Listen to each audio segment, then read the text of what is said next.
नमस्कार प्यारे बच्चों, आज है दिनांक 2 सितंबर, दिनांक 2/9 वर्ष 2021। 10th H2 maths 1 second chapter वर्ग समीकरण प्रश्न संग्रह 2.4। प्रश्न संग्रह 2.4 का छठवां सवाल करना है। तो छठवां सवाल क्या है? 5x square plus 13x plus 8 बराबर 0। इसको नोटबुक में मैंने लिख लिया। अब इसको शुरू करते हैं आगे। सूत्र विधि से करना है हमें। तो सूत्र विधि 3 पार्ट में किया जाता है। हमें क्या दिया है? सूत्र विधि से हल करना है।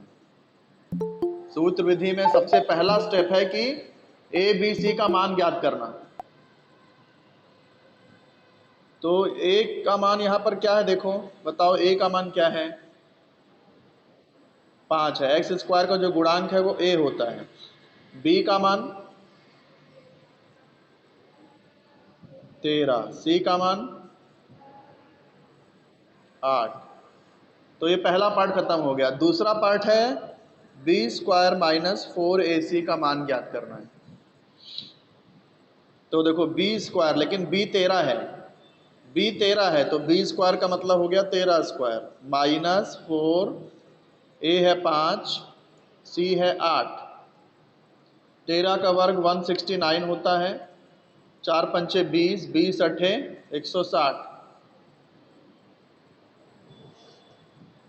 9 में से 0 गया 9, 6 में से 6 गया 0, 1 में से 1 गया 0, तो 9 ही आ गया। सेकेंड पार्ट खत्म।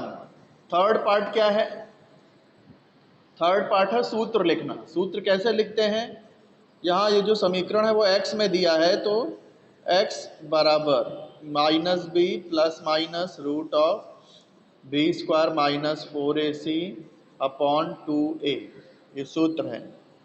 अब इसका मान रखेंगे। कैसे रखेंगे? x बराबर माइनस बी, बी का मान कितना है? 13। फिर प्लस माइनस करनी में b square minus 4ac 9 upon 2a, 2 multiply by 5, a का मान 5 था बराबर। तो ये कैसे हो जाएगा? देखो माइनस 13 प्लस माइनस 9 का वर्गमूल होता है 3, 2 पंचे 10, तो एक बार प्लस लिखना, एक बार माइनस। तो x बराबर माइनस 13 प्लस 3 अपॉन 10, या x बराबर माइनस 13 माइनस 3 अपॉन 10। तो x बराबर यहाँ पे क्या हो जाएगा? एक माइनस और एक प्लस होता है, तो बड़े वाले नंबर का जो बड़ा नंबर होता है उसी का चिन्ह लगता है और दोनों को घटा दिया जाता है। 13 में से 3 गया 10। तो x बराबर क्या आ जाएगा? 10 एकम 10 होता है, तो ये हो गया -1। x आ जाएगा -1। वैसे ही इसको यहाँ सॉल्व करेंगे तो क्या हो जाएगा? x बराबर, दोनों साइन सेम है, ये भी माइनस है ये भी माइनस है, तो माइनस ही लगता है। दोनों चिन्ह सेम हो तो वही चिन्ह लगाते हैं और दोनों को जोड़ के लिखते हैं। 13 3 16 10। तो x बराबर आ जाएगा -1.6। तो वर्ग समीकरण का हल -1 और -1.6 है। इसलिए वर्ग समीकरण का हल -1 और -1.6 है। तो ये छठवां सवाल भी यहाँ पे खत्म होता है। अब 2.4 का आखिरी सवाल यहाँ पर बचा है, वो भी देख लेते हैं। आखिरी सवाल क्या है? x square plus 2√3x is equal to 0। इस वर्ग समीकरण को सूत्र की सहायता से निम्न प्रवाह आकृति में दी गई जानकारी के अनुसार हल करें। तो प्रवाह वही है, स्टेप्स यहाँ पे दिया हुआ है। पहले ABC निकालेंगे, फिर बी स्क्वायर माइनस 4ac निकालेंगे, फिर सूत्र लिख देंगे और लास्ट में हल ज्ञात हो जाएगा। तो जो करते हैं वही करना है। कुछ विशेष नहीं है इसमें। तो तीसरा सवाल पहले नोटबुक में सवाल लिख लेते हैं। तीसरा सवाल क्या है? तीसरा सवाल x square plus 2√3x plus 3 is equal to 0। सवाल लिख लिया है। सूत्र की सहायता से हमें हल करना है, दिया गया है। तो जैसा कि स्टेप क्या है, a x square plus b x plus c से तुलना करने पे ए बी सी का मान मिलेगा। तो ए बराबर कितना हो जाएगा? ए कितना यहाँ 1, बी कितना है नहीं 2√3 है। एक्स को छोड़ के जो बचा वो बी है। ये एक्स है ना, एक्स को छोड़ के जो भी बचता है वो बी हो जाता है 2√3। सी का मान कितना 3 है। अब ये x है तो हम लोग क्या लिखेंगे? x बराबर minus b plus minus root of sorry पहले बी स्क्वायर माइनस 4ac निकाल लेते हैं। बी स्क्वायर माइनस 4ac, तो b कितना है अपना 2√3 है, तो b के जगह पे आ जाएगा 2√3। स्क्वायर है तो यहाँ भी स्क्वायर, लेकिन याद रखना ब्रैकेट डाल के स्क्वायर करना, क्योंकि यहाँ 2 और √3 2 है। अगर सिर्फ √3 होता तो ब्रैकेट की जरूरत नहीं पड़ती, सीधा स्क्वायर लिख देते, या सिर्फ 2 होता तभी भी ब्रैकेट की जरूरत नहीं पड़ती। आपको ये बताना है कि 2 का भी स्क्वायर है और √3 का भी स्क्वायर है, इसलिए ब्रैकेट डालना पड़ेगा। माइनस 4a कितना है 1 है, 4 इंटू 1 इंटू सी का मान 3 है, तो सी की जगह पे 3 आ गया। अब 2 का स्क्वायर करेंगे तो 4, √3 का स्क्वायर करेंगे तो 3।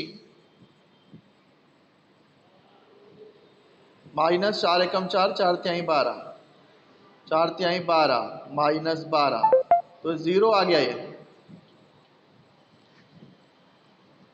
अब हम लोग सूत्र लगा देंगे। सूत्र क्या, समीकरण यहाँ x में है तो सूत्र में भी x ही आएगा। x बराबर माइनस बी प्लस माइनस, बोला करिए सूत्र आप लोग मेरे साथ साथ में। सूत्र जितना बार बोलोगे, आपको बोलोगे और बार बार लिखोगे तो याद होएगा। Minus b plus minus root of b square minus 4ac upon 2a। जब मैं सूत्र लिखता हूं माइक ऑन करके आप लोग भी बोला करो सूत्र। हाँ, अब क्या हो जाएगा? x बराबर माइनस b का मान कितना है 2√3 है, तो b के जगह पे आ जाएगा 2√3 प्लस माइनस ये बी स्क्वायर माइनस 4ac अभी अभी 0 निकाला हमने, तो उधर आ जाएगा 0।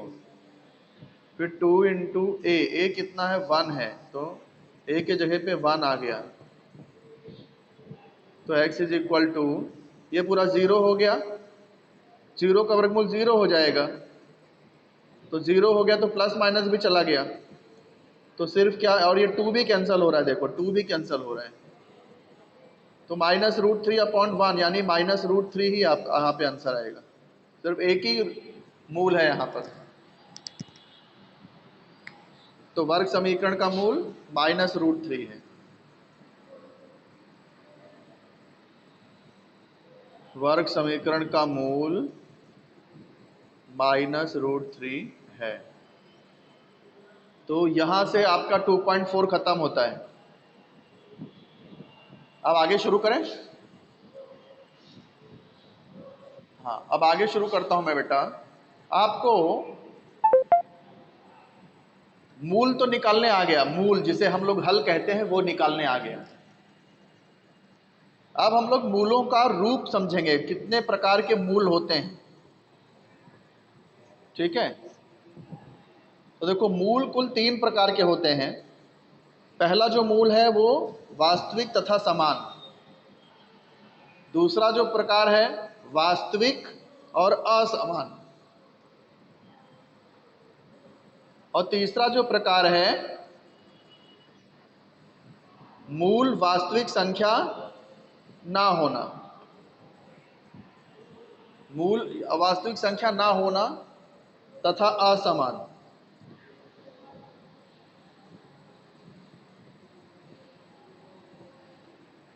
समझे? अभी तक देखो वास्तविक था, यहाँ पहले में भी वास्तविक है, यहाँ भी वास्तविक है, और यहाँ वास्तविक नहीं है, अवास्तविक है। तो मूलों का 3 प्रकार का रूप समझा आपको। पहला वास्तविक समान, फिर वास्तविक लेकिन असमान, और तीसरा अवास्तविक यानी वास्तविक ना होना।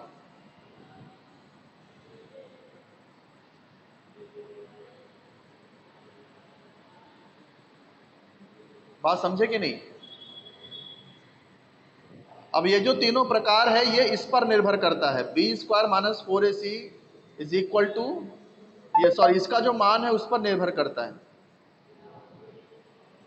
जैसे कि अगर b² - 4ac 0 आ गया, जैसे अभी हमने लास्ट वाले सवाल में b² - 4ac 0 आ गया था, तो हमको कितना एक ही हल मिला ना।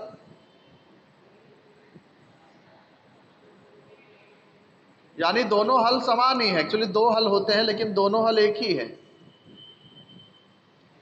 तो जब भी b² - 4ac 0 आएगा तो मूल वास्तविक होगा और समान होगा। जब भी b² - 4ac अगर 0 से बड़ा हो, 0 से बड़ा यानी प्लस में आया, प्लस में, जैसे कि ये सवाल देखो, छठवां सवाल जो हमने किया था, b² - 4ac 9 आया था, 9 यानी +9 ना। तो जब प्लस में आता है, 0 से बड़ा होता है, b² - 4ac का मान अगर 0 से बड़ा होता है तो देखो हमको असमान हल प्राप्त होते हैं। देखो एक हल हमें -1 मिला, दूसरा -1.6, असमान है कि नहीं? असमान हल होता है लेकिन वास्तविक होता है। और तीसरा क्या देखो, b² - 4ac अगर 0 से छोटा हो, 0 से छोटा यानी माइनस में हो, 0 से छोटा यानी माइनस में हो, तो वो जो हल होता है वो अवास्तविक होता है, अवास्तविक होता है। कुछ समझे कि नहीं बेटा? ये आप लोग लिख लो, इसको आप लोग लिख लो। जैसे यहाँ उदाहरण देख लेते हैं, ये कृति समझ लेते हैं अच्छे से। विवेचक का मान 50 है, तो मुझे बताओ कि ये 50 0 से बड़ा है कि 0 से छोटा है?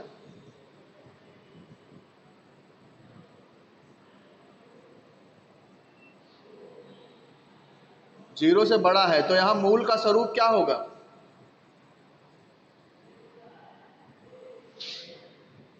वास्तविक होगा और असमान होगा। ये सेकंड वाले के जैसा, वास्तविक तथा असमान ये होगा ना, क्योंकि यहाँ b² - 4ac 0 से बड़ा है, इसलिए यहाँ ये वाली लाइन लिखनी है, वास्तविक तथा असमान। अच्छा, ये विवेचक का मतलब है, विवेचक यानी b² - 4ac, इसी को विवेचक भी कहते हैं। विवेचक यानी b² - 4ac, ठीक है। अब देखो ये -30 0 से बड़ा है कि छोटा है?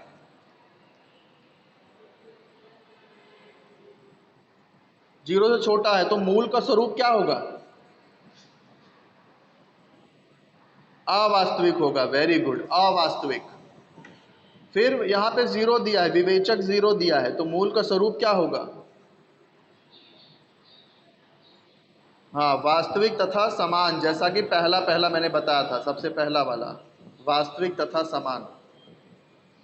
तो ये भी आप लोग नोटबुक में लिख लेना है, होमवर्क है ये।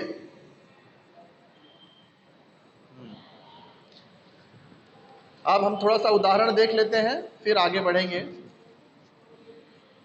क्या बोला है? x² + 10x - 7 = 0। इस समीकरण में विवेचक का मान ज्ञात करो। तो विवेचक कैसे ज्ञात करेंगे? सबसे पहले a b c ज्ञात कर लेंगे, जैसे हम लोग ज्ञात करते थे। तो यहाँ देखो a कितना है, a कितना है, 1 है, b कितना है, 10 है, c कितना है, c - 7 है। अब हमें क्या ज्ञात करना है? विवेचक ज्ञात करना है, विवेचक ज्ञात करना है। विवेचक मतलब b² - 4ac। तो वही मान डाल देंगे, b के जगह पे 10 डाल दिया, माइनस वैसे ही 4, वैसे ही ए 1 है तो ए की जगह पे 1 आ गया, सी -7 था तो सी की जगह पे -7 आ गया।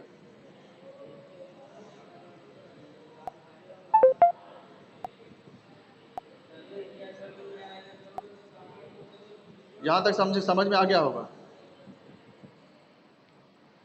हाँ, ये जितने बॉक्स वाले सवाल हैं ये अच्छे से प्रैक्टिस करना है इसकी, इसमें से सवाल आते हैं एग्जाम में। 10 square 100, minus into minus plus, 4 1 जा 4, 4 7 जा 28, फिर 100 और 28 को प्लस किया 128 आ गया, तो विवेचक का मान आ गया 128। बात समझ में आई? Very good. अब आगे देखो क्या दिया है, विवेचक के आधार पर वर्ग समीकरण के मूलों का स्वरूप निश्चित करना है। पहले विवेचक ज्ञात करेंगे, फिर वो विवेचक अगर 0 से बड़ा रहा तो मूल वास्तविक और असमान हो जाएगा, अगर विवेचक 0 से छोटा रहा तो मूल अवास्तविक हो जाएगा, अगर विवेचक 0 रहा तो मूल वास्तविक तथा समान हो जाएगा। तो विवेचक निकालना है और उसके आधार पे मूल का स्वरूप बताना है। पहला सवाल 2x square minus 5x plus 7 is equal to 0। इसका ax square plus bx plus c बराबर 0 से तुलना करने पर a b c का मान निकाल लिया। a यहाँ 2 है, b देखो -5 है, c 7 है। अब विवेचक, ये जो विवेचक है वो ज्ञात करेंगे। b square minus 4ac is equal to b का मान डाल दिया, a का मान डाल दिया, c का मान डाल दिया। -5 स्क्वायर 25, 4 दूनी 8, 8 सत्ते 56। तो ये एक नंबर प्लस होता है, एक नंबर माइनस होता है, तो दोनों को घटा देते हैं और बड़े नंबर का चिन्ह लगाते हैं। अच्छा, विवेचक जो है, विवेचक बी स्क्वायर माइनस 4ac और डेल्टा, ये तीनों एक ही चीज है। हाँ, बी स्क्वायर माइनस 4ac को ये डेल्टा से भी दर्शा सकते हैं, तो डेल्टा आ गया। हाँ, एक प्लस एक माइनस, इसलिए घटा दिया, बड़े नंबर का चिन्ह लगा दिया। अब देखो ये जो विवेचक है वो 0 से छोटा आ रहा है, माइनस आ गया मतलब 0 से छोटा हो गया ना, इसका मान 0 से छोटा हो गया, इसलिए यहाँ वर्ग समीकरण के मूल वास्तविक संख्या नहीं है, यानी अवास्तविक संख्या है। सेकंड वाला सवाल देखते हैं, x square plus 2x minus 9, तो a कितना होगा, यहाँ a होगा 1, b 2 और c -9। c कितना है, c -9, तो यहाँ -9 आ जाएगा। उसके बाद में b स्क्वायर माइनस 4ac, तो b का मान डाल देंगे 2 स्क्वायर माइनस 4, a का मान कितना 1 है तो a की जगह पे 1 आ जाएगा। c का मान -9 है तो c की जगह पे -9। तो ये क्या गुणा कर देंगे इसको, कितना डाला था यहाँ पे हमने, a का मान 1 डाला था ना, और इधर c का मान -9, तो 2 दूनी 4 माइनस, सबका गुणा करके लिखो, 4 गुणे 1 गुणे -9, तो -36 आएगा, -36 इस बॉक्स में आ जाएगा, -36। बाद में 4 माइनस ऑफ -36 यानी 4 प्लस 36 हो जाएगा, तो 40 हो गया। अब यहाँ पर देखो ये डेल्टा यानी बी स्क्वायर माइनस 4ac, ये 40 आया है, इसलिए 0 से बड़ा है, 0 से बड़ा है, इसलिए वर्ग समीकरण के मूल वास्तविक और असमान है। ऐसे ही तीसरा उदाहरण है, √3x square plus 2√3x plus √3 is equal to 0। ax square plus bx plus c बराबर 0 से तुलना करेंगे तो a आ गया √3, b आ गया 2√3, c आ गया √3। अब b स्क्वायर माइनस 4ac निकालेंगे, तो b का मान डाल दिया -4, a का मान डाल दिया, c का मान डाल दिया, ये गुणा कर देंगे, √3 इंटू √3 3 होता है, 2 का स्क्वायर 4, √3 का स्क्वायर 3, -4 √3 इंटू √3 3, तो ये 12 माइनस 12 0 आ गया। तो यहाँ बी स्क्वायर माइनस 4ac 0 है, इसलिए मूल कैसा होगा? वास्तविक तथा समान होगा।